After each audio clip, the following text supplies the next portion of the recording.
പൊങ്ങിൻചുവട് താളുകണ്ടം ആദിവാസി ഊരിലെ യാത്രാക്ലേശത്തിന് പരിഹാരമായി. KSRTC bus service ഉടൻ ആരംഭിക്കും. ആദ്യപടിയായി ട്രയൽ റൺ നടത്തി.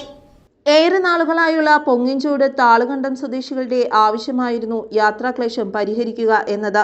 നിരന്തരമായ നിവേദനങ്ങളും കോതമംഗലം പെരുമ്പാവൂർ MLA-മാരുടെ ഇടപെടൽ മൂലവുമാണ് ഈ പ്രദേശത്തുകൂടി KSRTC ബസ് അനുവദിച്ചത്. ബസ് അനുവദിച്ച് ട്രയൽ റൺ നടത്തിയെങ്കിലും റോഡ് ദുർഘടമായതുകൊണ്ട് അതെല്ലാം പരിഹരിച്ച് റോഡിലേക്ക് ചാഞ്ഞുകിടക്കുന്ന കാടുകൾ വെട്ടിമാറ്റിയതിനു ശേഷമാണ് സർവീസ് ആരംഭിക്കുകയുള്ളൂ എന്ന് Kothamangalam MLA Antony John, Perumbavoor MLA advocate Eldhose P Kunnappilly എന്നിവർ അറിയിച്ചു. ട്രയൽ റണ്ണിന് വിവിധ ഇടങ്ങളിൽ സ്വീകരണം നൽകി. കോതമംഗലം ഡിപ്പോയിൽ നിന്ന് ഇടമലയാർ പൂതത്താൻകെട്ട് വഴി പുറപ്പെട്ട് താളുകണ്ടം, പൊങ്ങിൻചുവട് എന്നിവിടങ്ങളിൽ ബസ് ട്രയൽ റൺ നടത്തി തിരിച്ചെത്തി. ഉച്ചയ്ക്ക് 2:15 ആരംഭിച്ച യാത്ര വൈകിട്ട് 7 മണിക്കാണ് അവസാനിച്ചത്.